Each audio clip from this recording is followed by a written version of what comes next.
My son said, "You're moving to a nursing home and I'm selling your house." I didn't resist and signed the papers. For 2 weeks, he and his wife celebrated their successful deal. When the buyers came with the money, the notary showed them my surprise. Good day, dear listeners. It's Clara again. I'm glad you're here with me. Please like this video and listen to my story till the end, and let me know which city you're listening from. That way I can see how far my story has traveled. My name is Margaret Elaine Caldwell, and I have lived in this house for 41 years. I want you to understand what that means before I tell you what happened. 41 years. I painted the kitchen yellow myself back in 1983 because Harold said yellow kitchens make people happy, and I believed him. I planted the rose bushes along the front walk the summer our son Derek was born, and every spring they came back without being asked, reliable as sunrise, which is more than I can say for some people. Harold died in March of last year, quietly, in the blue recliner he'd had since Reagan was president, and I became a widow at 73. The house became mine entirely then, not just in feeling, but on paper. We had always owned it jointly. After Harold passed, I transferred everything properly through probate. My name, only my name. For the first few months after Harold's death, Derek was attentive in the way children sometimes are when grief is fresh and guilt is easy. He called on Sundays. He came for Thanksgiving with his wife, Renee. I made the cranberry sauce from scratch, and Renee said it was wonderful, and I noticed she didn't eat any of it. Small thing. I filed it away without meaning to. The new year brought changes I didn't recognize as changes at first. Derek began asking questions about the house that felt more like assessments than conversation. "What do you think it's worth now, Mom, with the market the way it is?" He said it the way someone says a thing they've been rehearsing. "You know, a place this size is a lot for one person." Renee nodded at everything he said with the careful enthusiasm of a woman who had practiced nodding. I answered honestly, the way I always have. I told him I was managing fine. I told him Harold's pension and my Social Security were enough. I told him the house was not a burden, but a home. He did not seem to hear me. In February, Renee began accompanying Derek on his visits more regularly. I should have welcomed that. I tried to, but there was something in the way she moved through my rooms, slowly, measuring, that made me feel like furniture being appraised. She would pause at the window in the living room and look out at the backyard and say, "This really is a lovely lot," in a tone that had nothing to do with loveliness. She asked once almost casually whether I had ever thought about downsizing. I said I had not. She smiled the smile of someone who is not finished yet. March came, the roses started to bud, and my son sat down at my kitchen table, the table where he had done his homework for 12 years, where I had signed his permission slips and his birthday cards, and told me I was moving into Meadowview Senior Living and he was selling the house. He didn't ask. He told me, "Mom, we've talked to some people. The facility is very nice. You'll have your own room, activities, medical support nearby." And honestly, he paused here, and I watched him choose his next words like a man choosing a tool. "A house this size is just too much for one person at your age. It's not practical." Renee sat beside him, hands folded, already dressed in the role of the reasonable one. "We just want what's best for you, Margaret," she said. And perhaps she believed it. That is the most frightening kind of lie. The one the liar has told themselves so many times it no longer feels like lying. I looked at my son. I looked at my kitchen, yellow as it had always been. I thought about Harold in his blue chair. I thought about 41 years and rose bushes that came back without being asked. And I said nothing, not yet. But inside, something very old and very quiet shifted. I had raised this boy. I knew his hands, his voice, the way he looked at a thing he wanted. And what I saw on his face that afternoon was not concern. It was calculation. I was not angry. I was not afraid. I was, for the first time in a long time, entirely, coldly awake. After Derek and Renee left that afternoon, I sat at the kitchen table for a long time without moving. The coffee went cold. The light changed. Outside, a neighbor's dog barked twice and then was quiet. I am not a woman who cries easily. Harold used to say I had the emotional metabolism of a glacier, which he meant as a compliment. And I did not cry then. I simply sat and let the full weight of what had just happened settle into me, the way cold settles into an old house, through every crack and seam. I went through it methodically, the way Harold had always gone through things. What is the problem? What are the facts? What can be done? The problem was not difficult to name. My son believed, or had decided to believe, that I was a resource to be managed rather than a person to be considered. The house, our house, Harold's and mine, the yellow kitchen and the rose bushes and 41 years of Saturday mornings, had become, in Derek's mind, an asset. An asset that would be significantly more liquid without me living in it. Meadowview Senior Living was not a kindness. It was a transaction. The facts were these. I was 74 years old. I was widowed. I had no siblings living. My closest friend, Barbara, had moved to Arizona after her hip replacement. I had neighbors I liked but did not confide in. Derek was my only child, and he had just told me, in the careful language of people who believe they are being reasonable, that my life as I had known it was over. But here was the other fact, the one Derek had apparently forgotten or chosen not to consider. The house was mine, entirely, legally, indisputably mine. My name on the deed. My signature required for any sale. I was not confused, I was not incompetent, and I had not agreed to anything. That night, I could not sleep. I lay in the dark and listened to the house around me, the specific creaks and hums of a structure that has learned to breathe with its occupant. And I thought about what my options were. I could refuse outright, say no, plainly, and hold the line. But I had already seen the way Derek spoke to me that afternoon, patient and managerial, and I understood that a flat refusal would simply begin a longer campaign. He would escalate. He would involve lawyers, perhaps, or doctors. The suggestion of incompetence is a powerful weapon against the elderly, and I was not naive enough to think my own son was above using it. I could call a lawyer immediately. That was tempting. But if Derek learned I had retained counsel, he would become more careful, more strategic. I needed him to believe he had already won. I needed him not to be careful. And so, lying in the dark in the house I had lived in for 41 years, I made my first decision. I would appear to cooperate. I would not fight visibly. I would give Derek exactly what he wanted to see. A tired, compliant old woman who had come to accept the wisdom of her son's arrangements. I would sign what I was given to sign. I would visit Meadowview and say it seemed fine. I would let them celebrate, and while they celebrated, I would act. The next morning, I drove to the public library on Elm Street, which has always been my favorite kind of place. Orderly, quiet, and full of information that belongs equally to everyone.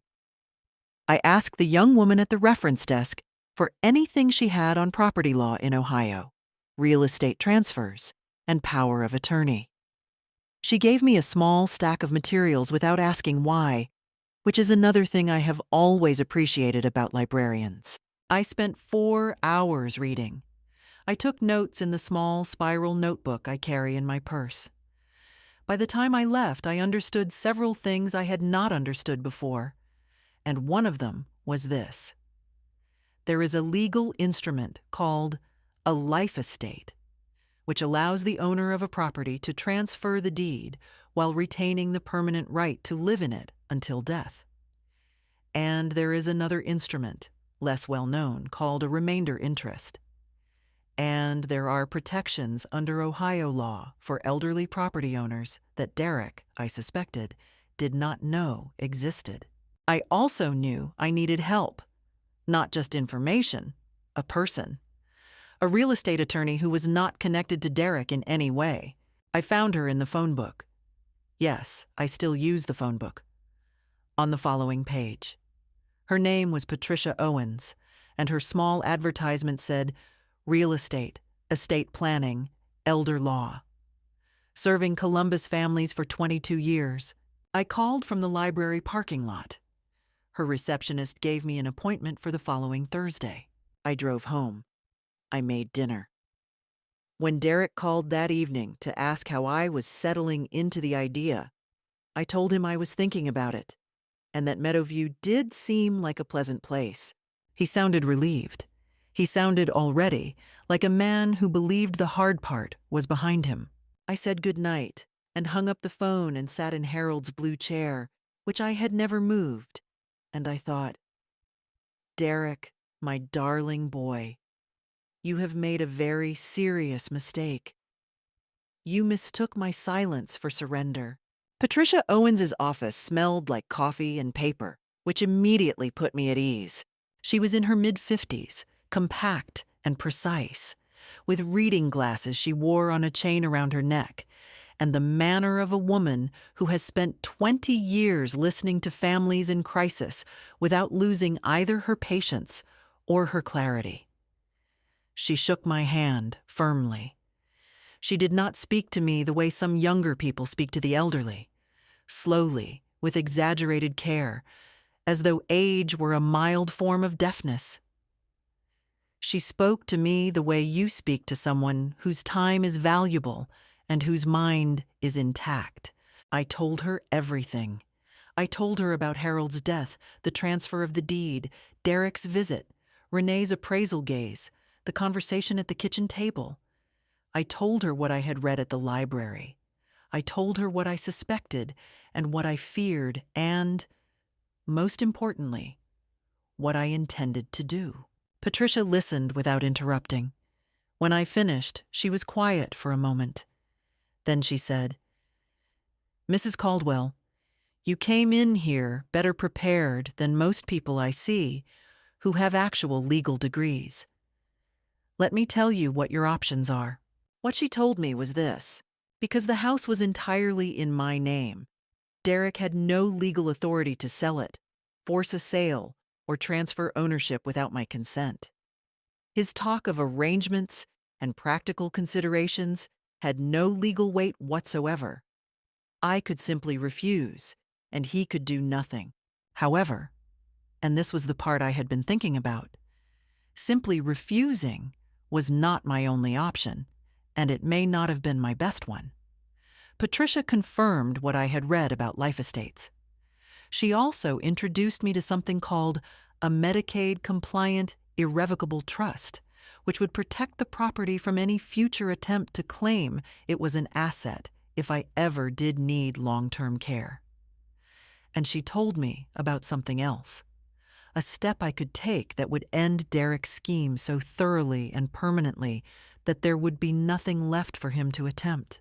She told me I could transfer the deed into a trust with a specific named remainder beneficiary, someone other than Derek. We talked for 90 minutes.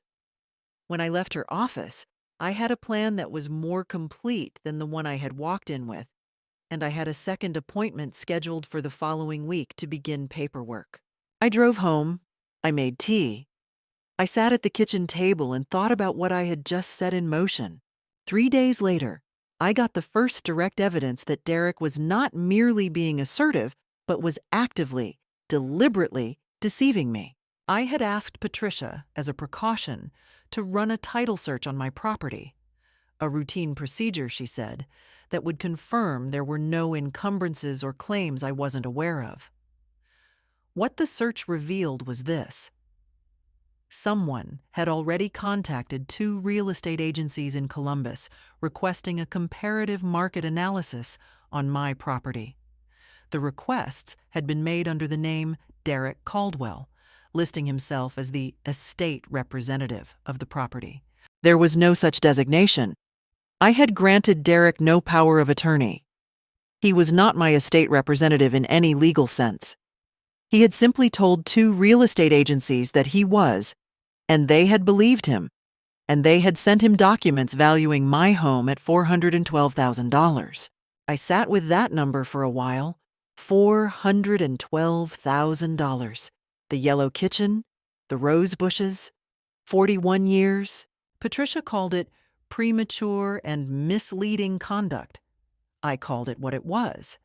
My son had already begun marketing my house without my knowledge, misrepresenting his authority to do so. It was not yet criminal. These were inquiries, not transactions. But it was a clear window into his intentions and his willingness to lie to achieve them. I thought about calling Derek. I imagined his voice, the way it would shift into that careful, patient register. Mom, I was just doing research, just getting information. And perhaps a woman less awake than I was would have accepted that. Would have said, "Yes, all right, I understand," and handed him the door key along with her dignity. But I had seen the number, $412,000. And I understood now that whatever my son felt for me, and I do not doubt that some portion of it was genuine affection, it was currently subordinate to that number. The following Tuesday, I signed the first round of documents in Patricia's office. I did not tell Derek. I did not tell anyone. That evening, Derek called to ask if I had given any more thought to Meadowview. I told him I had. I told him I was coming around to the idea. I told him the room they'd shown me in the brochure looked comfortable. He was warm, relieved, pleased with himself. He said he was glad I was being so sensible about it. Sensible, he said. I thanked him for his concern, as I always had, and I hung up the phone, and I went to bed and slept better than I had in 2 months. The plan, as Patricia and I had refined it, worked like this. I would continue to appear cooperative. I would agree to the sale. I would sign the documents Derek brought me. Or rather, I would appear to sign them, agree to them, create the impression of full compliance. At the same time, Patricia was preparing the actual legal instruments, a transfer of the property into a revocable living trust, with me as the sole trustee for my lifetime, and the designated beneficiary being the Columbus Community Foundation, a charitable organization I had supported for years. Derek was not named in the trust. Renee was not named. No one in my immediate family was named. The trust included a provision that was Patricia's particular touch of precision. It specified that any sale of the property required not only my signature as trustee, but a secondary confirmation letter from Patricia's office, submitted to the title company at least 72 hours before closing. Without that letter, no reputable title company in Ohio would process the transfer. We filed the trust documents on a Wednesday. The deed was transferred into the trust that same afternoon. As of Wednesday, March 8th, Derek could not legally sell my house even with my signature, because my signature on his documents would mean nothing. The house no longer belonged to Margaret Caldwell the individual. It belonged to the Caldwell Family Living Trust, and the terms of that trust were unknown to anyone but me and Patricia. Derek had scheduled a signing appointment for the following Friday at the offices of a real estate attorney named Garrett, whom I had never met and whom Derek had apparently retained. I intended to attend that appointment. I intended to be cooperative and pleasant right up until the moment the door opened on what I had done. But I did not reach Friday undisturbed. On Wednesday evening, the same day the trust was filed, Derek appeared at my door without calling first. He had not done that in years. He was alone. He came in and stood in my living room with his coat still on, and he was not using the patient voice. He was using a different voice, one I had heard only a handful of times in his life when he was a teenager and thought he had been denied something he deserved. "Mom," he said, I need you to tell me what's going on. I offered him coffee. He declined. Someone told Renee that you've been going to a lawyer's office on High Street, a real estate attorney. He looked at me with something that was trying to be concern and was not quite succeeding. Why are you talking to a lawyer, Mom? If you have questions, you come to me. I come to you. Of all the things he said to me during those weeks, I think that is the sentence I will remember longest. You come to me. As though I were a child. As though my questions about the disposition of my own home were something to be managed by the very person who was attempting to take it from me. I told him I had simply wanted independent advice, that I was older and sometimes confused about legal language, and wanted to make sure I understood what I was signing. He didn't believe me entirely. I could see it. But he couldn't afford not to believe me either, because the alternative, that I was several steps ahead of him, was apparently not something he had prepared for. Then Renee's voice came from the doorway. She had been waiting in the car. She came in now, and whatever pretense of casualness had been in place dissolved. She told me, with the directness that comes when people feel their money threatened, that if I was thinking about doing something complicated with the property, I should understand that it could create problems for everyone. She used the word family several times, in a way that meant our interests. She suggested that an elderly woman living alone, making legal decisions without consulting her son, might raise concerns about her judgment, about her capacity. There it was. The word I had been waiting for. Capacity. I looked at Renee. I looked at my son, who did not contradict her. And I said, very clearly, I would like you both to leave my home now. There was a silence that I think surprised all three of us. Then Derek tried once more. Calmer, hands up, reasonable face back in place, telling me that no one was trying to upset me, that they just wanted to make sure I was protected. I told him I was perfectly protected, thank you, and that I would see him at the appointment on Friday. They left. I locked the door and stood in my hallway for a moment, listening to the car pull away. Then I called Patricia and told her what had happened. She said, "Good. That means they're worried. Worried people make mistakes." She was right. But I was also shaken. I will not pretend otherwise. I was 74 years old and I had just been threatened, softly, carefully, with plausible deniability and the word capacity, by my own child. I made chamomile tea. I sat in Harold's chair. I gave myself 3 days to rest and feel whatever needed to be felt, which turned out to be grief, mostly. Not for the house, not for the money, but for the person I thought my son was, who it appeared had never quite existed. On Thursday morning, I called Barbara. She answered on the second ring, which is how Barbara has always answered the phone. None of this letting it go to voicemail, none of this texting back later. Barbara has been my closest friend for 37 years, since we were both young mothers on the same street and our sons played in the same yard, which gives me no pleasure to think about now. I told her what had happened. All of it, from the beginning, the way I had told Patricia. Except with Barbara, I did not have to choose my words carefully, and I did not have to appear composed. I sat at my kitchen table and told her my son had tried to take my home and had threatened to have my capacity questioned, and Barbara listened the way she always has, which is to say completely, without offering solutions until she was certain she had understood the problem. When I finished, there was a pause. "Margaret," she said, "have you eaten today?" I laughed. It was the first time I had laughed in weeks. "Yes," I said. "Good. Now listen to me. You have already done everything right. You went to an attorney, you protected the property, and you've kept your nerve. You are not confused. You are not helpless. And what Derek did, what he said about your capacity, that is a threat, and threats only have power if you let them frighten you into doing nothing. She was right, of course. That is one of the gifts of a long friendship. Someone who knows you well enough to say the thing you already know, but need to hear from outside your own head. Barbara also told me something practical.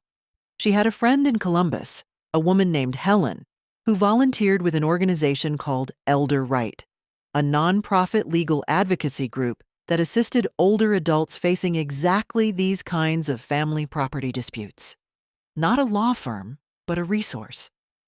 People who knew the terrain. I called Elder Right that same afternoon. A coordinator named James spoke with me for nearly an hour. He confirmed what Patricia had already told me about my legal standing, and he added something important. If Derek or Renee ever formally challenged my mental capacity, the standard of proof required was substantial, and a woman who had independently retained legal counsel, understood complex trust documents, and managed her own finances was not a woman any court would easily find incompetent. The challenge was a threat, he said, almost certainly an empty one. But he gave me the name of a geriatric psychiatrist who offered brief competency assessments for exactly this kind of situation, a precautionary documentation that would make any challenge by Derek nearly impossible to pursue. I made an appointment. In the meantime, I noticed something shift in the house. The anxiety that had been sitting in my chest like a stone for the past 2 weeks, since Derek had first sat at my kitchen table with his managing voice and his arranged future, had not disappeared, but it had changed in quality. It had become something more useful, not fear. Readiness. I had Patricia. I had Barbara. I had Elder Wright and James. I had documentation in process. I had a trust that Derek knew nothing about. I had an appointment on Friday that he believed was a formality, and was not. A week before that appointment, I met Patricia for coffee at a shop on Broad Street, and we went through everything one final time. She had confirmed the trust filing, confirmed the secondary letter provision with the title company, and confirmed that the attorney Derek had retained, this Garrett, was not aware of the trust because he had not run an independent title search. He had taken Derek's word for the state of the property. Another mistake, Patricia said, in a tone that suggested Garrett was not going to enjoy his Friday. How do you feel? Patricia asked, stirring her coffee. Calm, I said. And it was true. The specific cold calm of a woman who has done everything she could do and is now simply waiting for events to unfold the way she has arranged them to unfold. Patricia smiled. Good, she said. That's exactly the right feeling. I drove home through the Columbus afternoon, through streets I had been driving for 40 years, past the library where this had all begun, past the grocery where I still shopped on Tuesdays, past the church where Harold's funeral had been, and where I still went on some Sundays, out of a habit that had become something more than habit. My city, my life. My house waiting at the end of my street, with its yellow kitchen and its budding rose bushes. No one was taking it from me, not now, not like this. They came on Sunday. I was reading in the living room when I heard the car in the driveway, the particular sound of Derek's Audi, which has always announced itself a moment before its driver does. I did not get up immediately. I set my bookmark in my page and waited for the knock, and then I went to the door and opened it. They were both dressed well, not formally, but carefully, in the way people dress when they want to seem approachable, but also want you to understand that they have resources. Derek had brought flowers. Grocery store flowers, still in their plastic sleeve, but flowers. Renee was holding a dish covered in foil that she said was a casserole she had made. She said it with the smile of someone performing warmth rather than feeling it. I let them in. I put the flowers in water. I thanked Renee for the casserole and put it in the refrigerator. I made coffee. We sat in the living room, the same room where, 3 weeks earlier, Derek had stood with his coat on and his anxious voice and the word capacity hanging in the air between us. He sat now in the chair nearest the window. Renee sat beside him on the small sofa. I sat across from them in Harold's chair, which I do not apologize for. Derek began with the weather, then with how busy work had been, then, after approximately 4 minutes of this, with what he had apparently come to say. He told me he'd been thinking about our recent conversations and felt bad about how things had come across. He said he and Renee had never intended to make me feel pressured or unheard. He said, and this is the sentence I noted most carefully, that they only wanted to make sure I was making decisions with full information. Full information. He said it with a look of such transparent concern that I almost felt sorry for him. Then Renee took her turn. She said she had done some research on Meadowview and wanted to share some materials with me. She produced a glossy folder from her bag, and that there were also some tax benefits to simplifying one's estate in advance of certain contingencies. She said the word contingencies in a way that meant your death, though she did not say that. She told me she had spoken to a financial advisor, their financial advisor, who had said that holding a property of this value in one's sole name at my age was actually a significant liability, and that the cleanest approach was a direct transfer. I let her finish. Then I said, "What transfer do you have in mind, Renee?" She looked at Derek. Derek looked at me, and I saw it, just for a moment before he recovered. The thing he actually felt, which was impatience. He was tired of the performance. He wanted to close this transaction and move on. He was a man looking at money he had already spent in his mind, and the only obstacle left between him and it was his mother sitting in her dead husband's chair, asking questions. He reached into his jacket and produced a document. He explained that it was a simplified transfer of title, a gift deed, that would transfer the property to him and Renee for tax purposes, with a verbal agreement. He said verbal agreement without flinching, that they would handle all the costs and management while I continued to live there. A verbal agreement. I looked at the document. I looked at my son. I thought about Barbara on the phone from Arizona. I thought about Patricia and her coffee. I thought about James at Elderite and the young librarian on Elm Street who had handed me a stack of materials without asking why. "Derek," I said, "I appreciate you coming. I understand what you're trying to do, and my answer is no." The temperature in the room changed.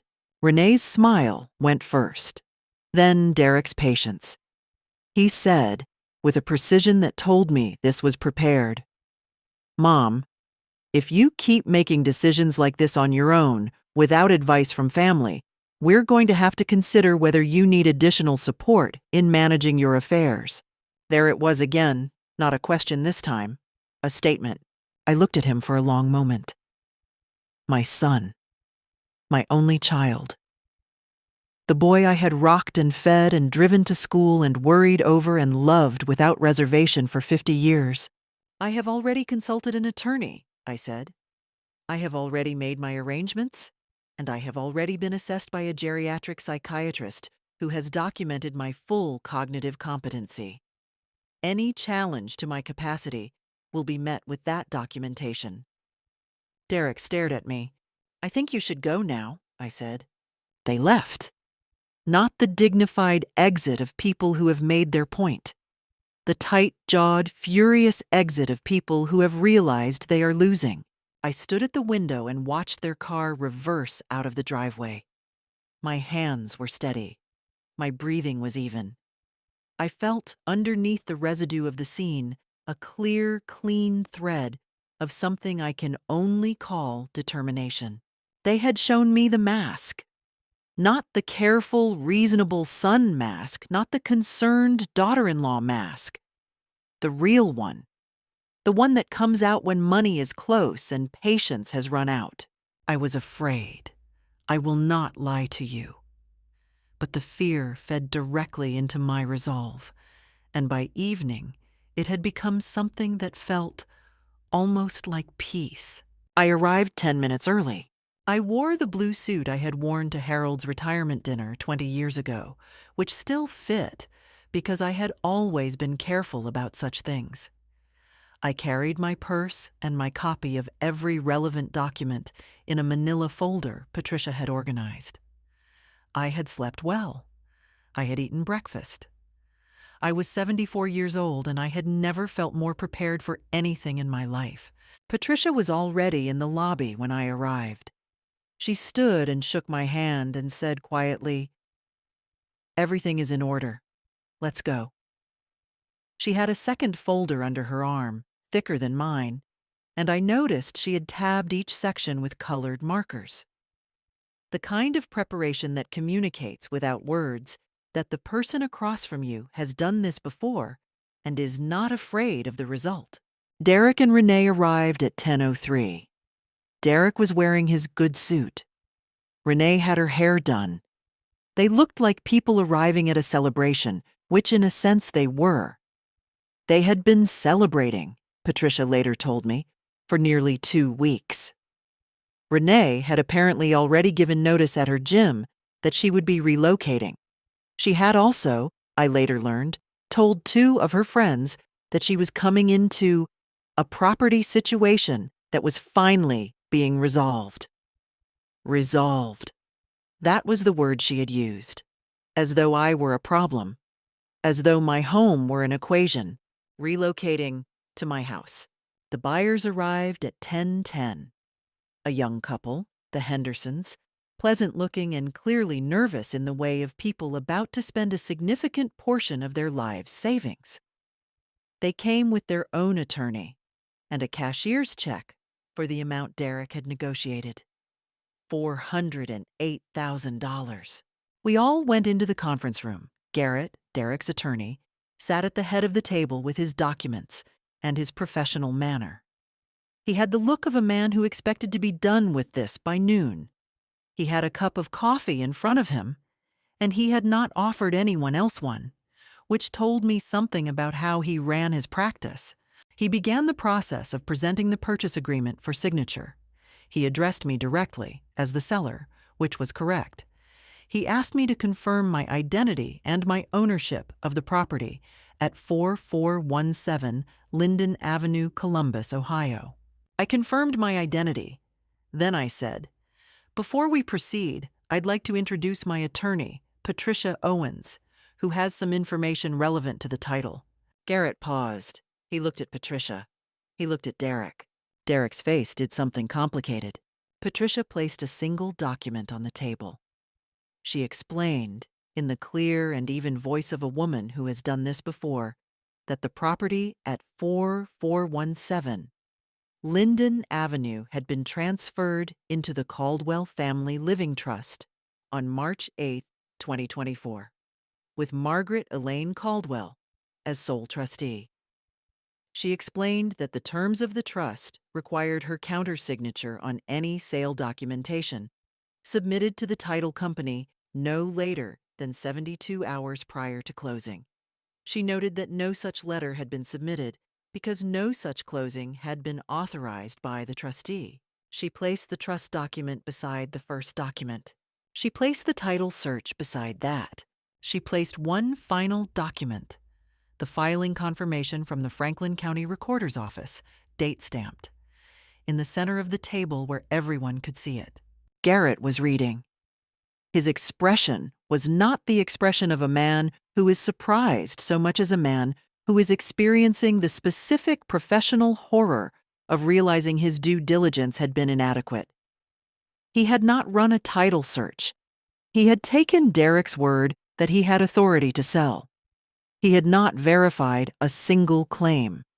He had sat across from my son, accepted his documents at face value, and built an entire transaction on the assumption that a 74-year-old widow would simply comply. That assumption had just cost him considerably more than a morning. Derek stood up. "This is," he started, and then stopped. and then started again. "Mom, what did you do?" "I protected my property," I said. "You can't just— You didn't tell me." His voice had left the managing register entirely. He sounded, for the first time in months, like himself, like the frightened boy he had been on occasion, the one who had always hated being caught. I remembered once, when he was 11, finding a broken window in the garage that he had hidden behind a tarp for 3 days. He had worn that same look then, not remorse exactly, but the shock of a person who has discovered that the world keeps records. Renee said sharply. "Can this be contested?" Garrett said, with the caution of a lawyer beginning to distance himself from his client. "The trust appears to be properly formed and filed. The terms are enforceable. There must be something." Derek looked at me with an expression I had never seen on him before. Not anger, exactly. Desperation.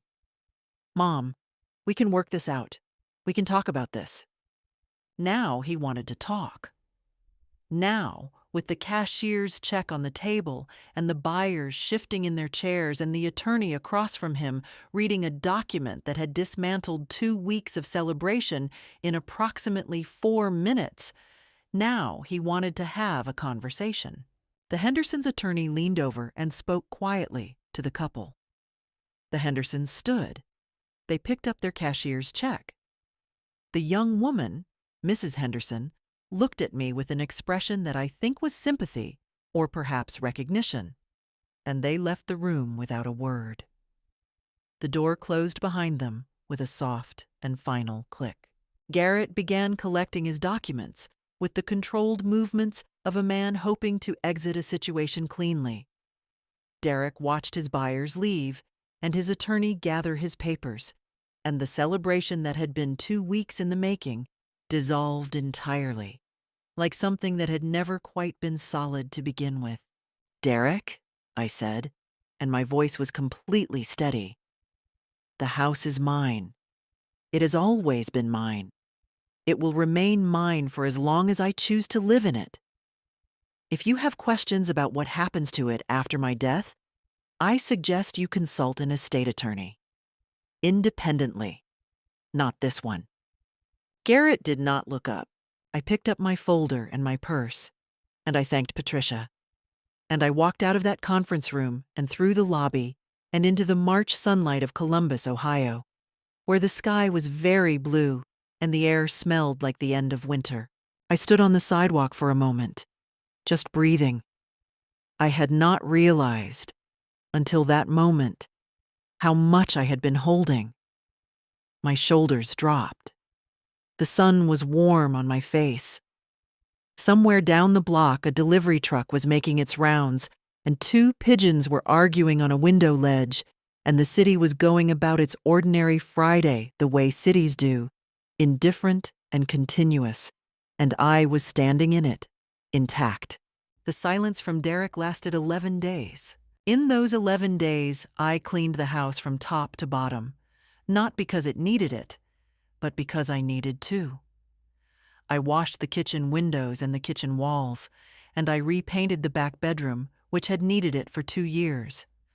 I found, behind the dresser I moved to reach the baseboard, a small drawing Derek had done when he was perhaps 7. A house with a yellow door and stick figures in the yard, and his name spelled carefully in the bottom corner. I held it for a long time before putting it back. Not on the wall. Back where I had found it, behind the dresser, where it had waited for 30 years without demanding anything of anyone. I called the rosebush supplier I had been using for 20 years and ordered 2 new plants for the front walk, because 2 of the originals had finally given out the previous fall. I had dinner with a neighbor I'd been meaning to have dinner with for a year. On the 12th day, Derek called. Not the careful voice, not the managing voice. His actual voice, which I had not heard in months. He said he wanted to apologize. He said he had behaved badly. He said he was sorry. I listened to the full apology. I did not interrupt, And I did not soften it by telling him it was all right before he had finished saying it. He needed to say all of it. That was part of what it meant for the apology to be real. Then I said, "I believe you're sorry, Derek. And I believe things became true this spring about who you are and what you're willing to do that I cannot unknow." He started to say something. I said, "I've spoken with Patricia. I've updated my estate plan. The trust stands as it is. Depending on your choices going forward, your position as a beneficiary of anything I leave may or may not change over time.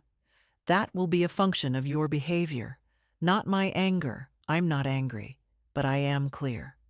There was a silence. Then he said, "Are you going to Meadowview?" "No, Derek," I said. "I'm going to stay in my house. I'm going to plant new roses, and I'm going to live my life." He did not respond immediately. When he did, his voice was different, smaller. "Okay, Mom," he said. "That was not the end of the consequences, of course. The world does not resolve neatly just because a confrontation is over." Garrett filed a formal complaint with himself before anyone had the opportunity to file one against him, a kind of preemptive damage control, and declined to bill Derek for the full engagement. The Ohio Real Estate Commission received a brief inquiry about Derek's representation of himself as the estate representative to the two agencies that had provided market analyses. Patricia made that call. She made it without drama and without apology, the way she did everything. The inquiry was noted. Nothing criminal was found because nothing quite criminal had been done. But the notation existed, and in the way of these things, it was not nothing.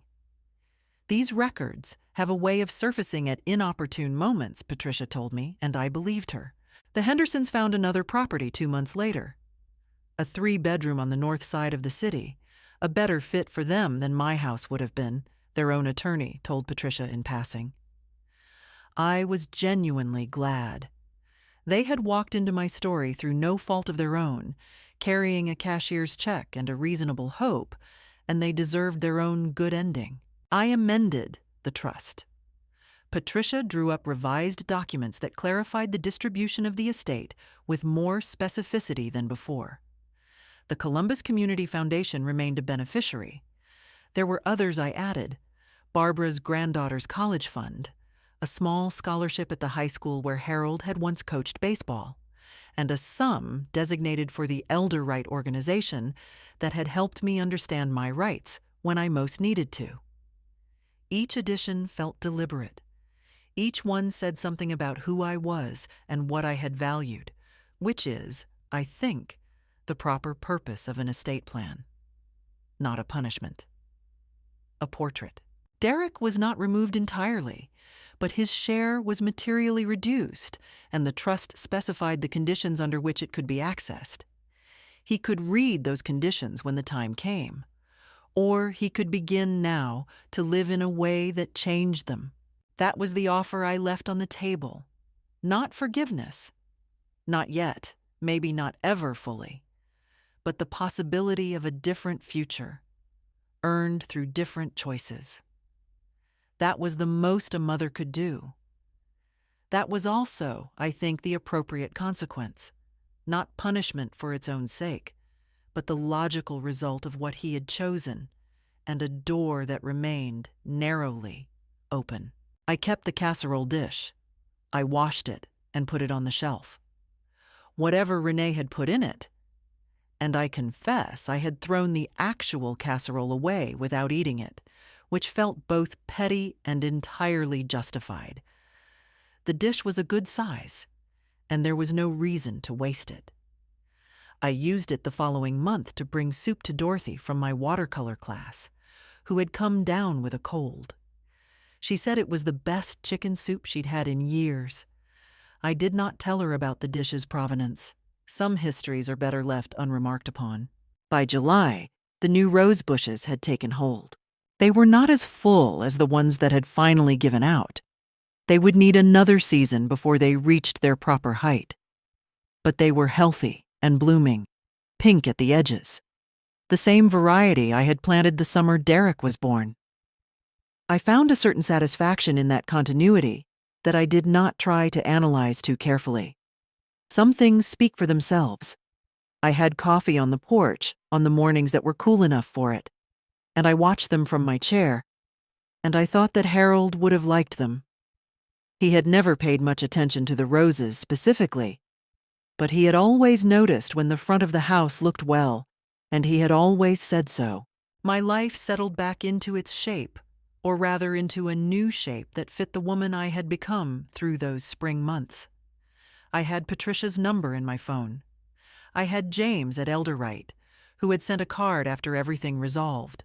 A simple card, no flourish, just his signature and the words "well done," which I put on the refrigerator, where I could see it. I had Barbara, who called on Sundays now instead of waiting for me to call her. A small shift in the mechanics of our friendship that meant more to me than I could easily say. I took a watercolor class at the community center on Tuesday evenings. I had always meant to, and had always found a reason not to. I was not especially talented, but I enjoyed it. And the woman who taught the class, a retired school teacher named Dorothy, had opinions about color and light that I found genuinely interesting. We began having coffee before class, and then dinner afterward on some weeks, and then she became, without either of us planning it, one of the people I thought of as mine. I traveled. Nothing dramatic. A long weekend in Savannah, which Harold and I had always meant to see and never had.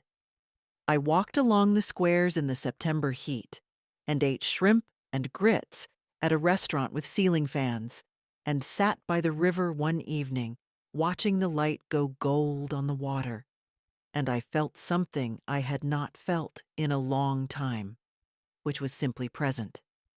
A week later, I visited Barbara in Arizona, where we sat on her porch in the evenings and talked the way we had always talked, the way that requires no particular subject, because the point is not the subject.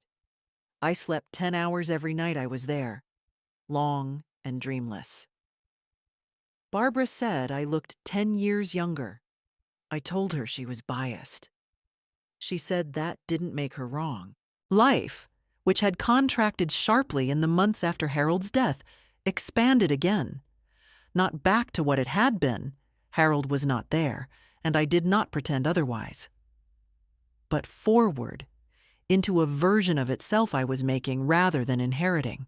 And what of Derek and Renee? I will tell you, because it is part of the story, and because I do not think the truth serves anyone by being omitted. Derek and Renee had, during those early spring months, already spent money they did not yet have. Renee had put down a deposit on a larger apartment. They had planned to move into my house, which meant vacating their current lease, which meant losing a deposit. The financial pressure was not, I am told, small. They had also borrowed from Renee's parents on the basis of an expected asset that did not arrive. Renee's parents were not pleased. From what reached me, and I want to be honest that this was secondhand, filtered through the social geography of a city where 2 family generations have lived for decades, there were significant and sustained arguments about the loan. Renee's father, a practical man who had built his own business from nothing and had opinions about due diligence, was particularly unforgiving. The loan was called in. Renee and Derek managed to repay it, but the repayment required sacrifices that showed up in smaller ways. The vacation they did not take, the car lease that was not renewed, the gym membership that Renee canceled in July. Not relocated to, simply canceled. Garrett's professional reputation had suffered in the quiet way that professional reputations do suffer in specialized fields, where word travels within the community. He had made a basic error in due diligence, and it had become known among the people for whom it mattered. He did not lose his practice, but the specific quality of his clientele shifted, in the way of these things, toward the less discerning. Derek lost his ease. That is the truest way I can put it. The smoothness with which he had moved through the world, the certainty, the impatience that comes from believing one is always going to get what one wants, had developed a fault line. I saw it the 2 times we spoke over the summer, brief and careful conversations in which he was trying to find the version of himself that I would recognize. I did not make it difficult for him, but I did not make it easy either. Both things can be true.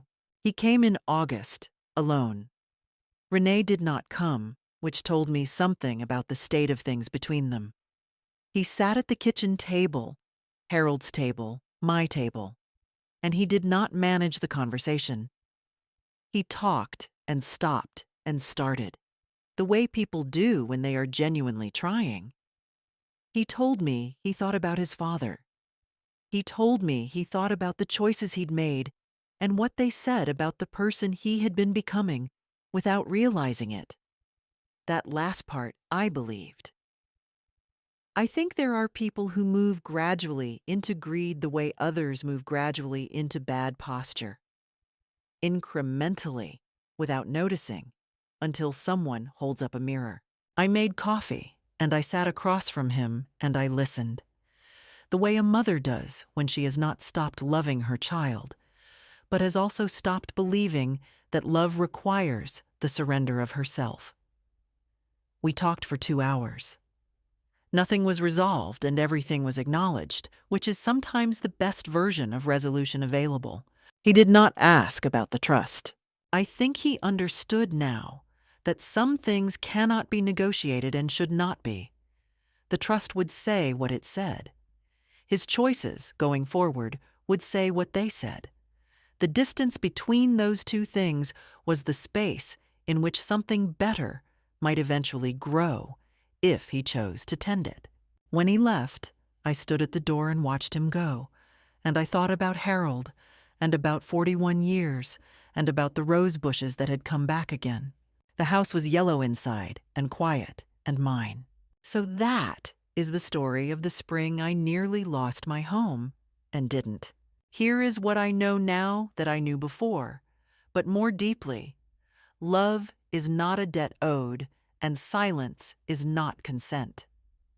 A woman who does not speak is not a woman who agrees. She may simply be a woman who is thinking. If someone in your life has ever mistaken your patience for surrender, I hope you remember this. Patience can be preparation in disguise. What would you have done? Would you have fought back or found a quieter way?